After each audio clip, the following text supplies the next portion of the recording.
ನಿನ್ನೆ ರಾತ್ರಿಯಿಂದಲೂ ಕೂಡ ಮಂಗಳೂರು ನಗರದಾದ್ಯಂತ ಸೇರಿದಂತೆ ಜಿಲ್ಲೆಯಾದ್ಯಂತ ಮಳೆ ಸುರಿಯುತ್ತಿತ್ತು, ಬಿಟ್ಟು ಬಿಟ್ಟು ಮಳೆ ಸುರಿಯುತ್ತಿತ್ತು. ನಿನ್ನೆ ರಾತ್ರಿಯ ನಂತರ ಮತ್ತೆ ಹೆಚ್ಚಾಯಿತು. ಸೊ ಈ ಮಳೆ ಸುರಿದಂಥ ಪರಿಣಾಮವಾಗಿ ಮನೆ ಹಿಂಬದಿಯಲ್ಲಿರ್ತಂಥ ಒಂದು ತಡೆಗೋಡೆ ಕುಸಿದು ಈ ಘಟನೆ ಸಂಭವಿಸಿರ್ತಕ್ಕಂಥದ್ದು. ಈ ಘಟನೆಯಲ್ಲಿ ಒಟ್ಟು 3 ಸಾವನ್ನಪ್ಪಿದ್ದಾರೆ, 3ರನ್ನು ರೆಸ್ಕ್ಯೂ ಮಾಡಲಾಗಿದೆ. ನಾನೀಗ ಅದೇ ಒಂದು ಘಟನಾ ಸ್ಥಳದಲ್ಲಿದ್ದೇನೆ. ನೀವು ಗಮನಿಸಬಹುದು, ಇದು ಮಂಗಳೂರು ನಗರದ ಕಂಕನಾಡಿ ಎನ್ನುವಂಥ ಪ್ರದೇಶ. ಇಲ್ಲಿ ಗಮನಿಸಬಹುದು, ಈ ಮನೆ ಮೇಲೆ ತಡೆಗೋಡೆ ಬಿದ್ದು ಪೂರ್ತಿ ಮನೆ ಧರಾಶಾಹಿಯಾಗಿರ್ತಕ್ಕಂಥದ್ದು. ಇದು ಈ ಪ್ರದೇಶ ಇರ್ತಕ್ಕಂಥದ್ದು ಮಂಗಳೂರು ನಗರದ ಕಂಕನಾಡಿ ಪೊಲೀಸ್ ಸ್ಟೇಷನ್ನ ಹಿಂಭಾಗದಲ್ಲಿ ಬರುತ್ತೆ. ಸೊ ಗಮನಿಸಬಹುದು, ಅಲ್ಲಿ ಮೇಲ್ಭಾಗದಲ್ಲಿ ತಡೆಗೋಡೆ ಕಟ್ಟಲಾಗಿತ್ತು. ಸೊ ಅಲ್ಲಿ ಮಣ್ಣು ಹಾಕಿ ಸುಮಾರು 15 ವರ್ಷದಿಂದ ಈ ತಡೆಗೋಡೆಯನ್ನು ನಿರ್ಮಾಣ ಮಾಡಲಾಗಿತ್ತು. ಅಲ್ಲಿ ನೀರು ಹರಿಯುವುದಕ್ಕೆ ಸಾಧ್ಯ ಆಗದೆ ಆ ತಡೆಗೋಡೆ ಇವತ್ತು ಮುಂಜಾನೆ ಸುಮಾರು 4:30-5 ಗಂಟೆ ಸುಮಾರಿಗೆ ಈ ಘಟನೆ ಆಗಿರ್ತಕ್ಕಂಥದ್ದು. ಎಲ್ಲರೂ ಕೂಡ ನಿದ್ದೆ ಮಂಪರ್ನಲ್ಲಿದ್ದರು. ಈ ಗಮನಿಸಬಹುದು, ಈ ಮನೆ ಏನು ಕಾಣಿಸ್ತಿದೆ ಇದು ಬಾಡಿಗೆ ಮನೆ. ಇದರಲ್ಲಿ ಒಟ್ಟು 4 ಮನೆಗಳು ಇತ್ತು. ಸೊ ಈ 4 ಮನೆಯ ಮೇಲೂ ಕೂಡ ಹಿಂಬದಿಯ ತಡೆಗೋಡೆ ಕುಸಿದು ಬಿದ್ದಿರ್ತಕ್ಕಂಥ ಪರಿಣಾಮ ಈ ಏನು ಹಂಚಿನ ಮನೆ ಏನಿದೆ ಇದು ಗೋಡೆ ಸಹಿತ ಧರಾಶಾಹಿಯಾಗಿ ಮೇಲ್ಚಾವಣಿ ಸಹಿತ ಬಿದ್ದಿರ್ತಕ್ಕಂಥದ್ದು. ಆ ಎಂಡಲ್ಲಿ ಇರ್ತಕ್ಕಂಥ ಮನೆ ಏನು ಗಮನಿಸಬಹುದು, ಅದೇ ಒಂದು ಮನೆಯಲ್ಲಿ ಒಟ್ಟು 6 ಜನ ಇದ್ರು. ಅಂದ್ರೆ 4 ಜನ ಮಕ್ಕಳು ಮತ್ತು ಗಂಡ ಹೆಂಡತಿ, ಒಟ್ಟು 4 ಜನ ಇದ್ರು. ಅದರ ಪಕ್ಕದಲ್ಲಿಯೂ ಕೂಡ ಗಂಡ ಹೆಂಡತಿ, ಅಂದ್ರೆ ಎಲ್ಲರೂ ಕೂಡ ಕುಟುಂಬ ಸಹಿತವಾಗಿ ವಾಸಿಸ್ತಿದ್ರು. ಈಗ ಡೆತ್ ಆಗಿರ್ತಕ್ಕಂಥವ್ರು ಆ ಎಂಡಲ್ಲಿದ್ದಾರೆ, ಆ ಮನೆಯಲ್ಲಿ ಇದ್ದಂಥವ್ರು ಎನ್ನುವಂಥದ್ದು ಮಾಹಿತಿ ಕೂಡ ಇದೆ. ಈಗ ಸದ್ಯಕ್ಕೆ ಘಟನೆಯಲ್ಲಿ ಓರ್ವ ಮಹಿಳೆ ಮತ್ತು 2 ಬಾಲಕಿಯರು ಡೆತ್ ಆಗಿದ್ದಾರೆ ಎನ್ನುವಂತ ಮಾಹಿತಿ ಇದೆ. ಮತ್ತು ಘಟನೆಯಲ್ಲಿ ಓರ್ವ ಪುರುಷ ಮತ್ತು 2 ಮಕ್ಕಳನ್ನು ರೆಸ್ಕ್ಯೂ ಮಾಡಲಾಗಿದೆ. ಘಟನಾ ಸ್ಥಳಕ್ಕೆ ಫೈರ್ ಫೋರ್ಸ್ ಸೇರಿದಂತೆ ಸ್ಥಳೀಯರು ಬಂದು ರಕ್ಷಣಾ ಕಾರ್ಯಾಚರಣೆಯನ್ನು ಮಾಡಿದ್ರು.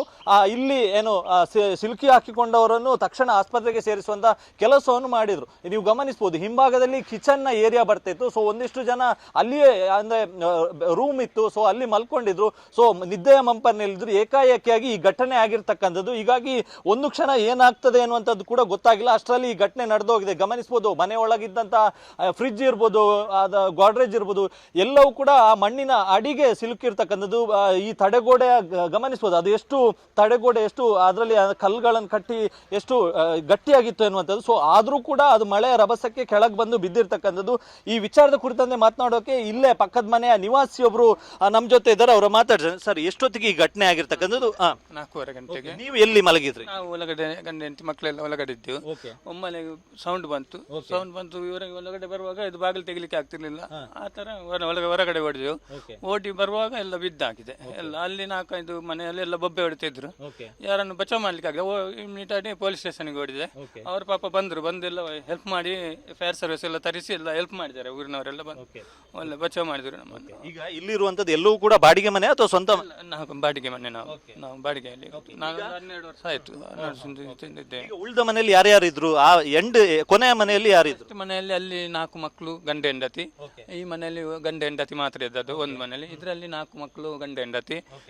ಇದರಲ್ಲಿ ನಾವು 2 ಮಕ್ಕಳು 2 ಜನ ಗಂಡ ಹೆಂಡತಿ ಇದ್ದದ್ದು. ಅದರಲ್ಲಿ ನಾವೆಲ್ಲ ಬಚಾವಾಗಿದೆ. ಅಲ್ಲಿ ಫಸ್ಟ್ ಮನೆಯದ್ದು 2 ಮಕ್ಕಳಿಗೆ ಸೀರಿಯಸ್ ಅಂತ ಹೇಳ್ತಿದ್ದಾರೆ. ಮತ್ತೆ ಅವರು 4 ಮಕ್ಕಳಿಗೆ ಹಾಸ್ಪಿಟಲ್ ಕರ್ಕೊಂಡು ಹೋಗಿದೆ. ಇನ್ನೊಂದು ಮನೆಯದ್ದು ಒಂದು ಹೆಂಗಸರು ತುಂಬಾ ಸೀರಿಯಸ್ ಅಂತ ಹೇಳ್ತಾರೆ. ಅವರ ಮತ್ತೊಬ್ಬರನ್ನು ಕೂಡ ಕರ್ಕೊಂಡು ಹೋಗಿದ್ದಾರೆ. ನಾವು ದೇವರದ ಹೊರಗಡೆ ಓಡಿ ಬಚಾವಾಗಿದೆ.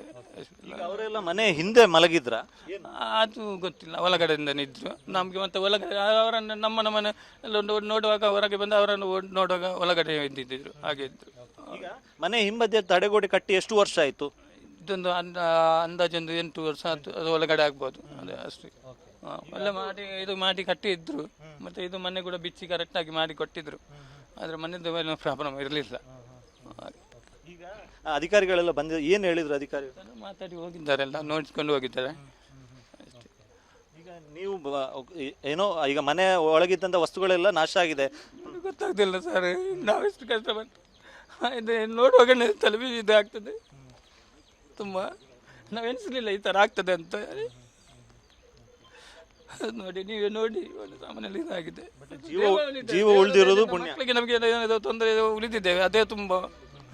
ಸಾಮಾನ್ಯ ನಾಳೆ ಮಾಡ್ಬೋದು, ಆದರೆ ಇದು ಉಳಿದಿದ್ದಲ್ಲ, ಜೀವನ ಒಳ್ಳೆ ಇದಾಗಿದೆ. ಅದರಿಂದಾಗಿ ದೇವರ ದಯ ತುಂಬ.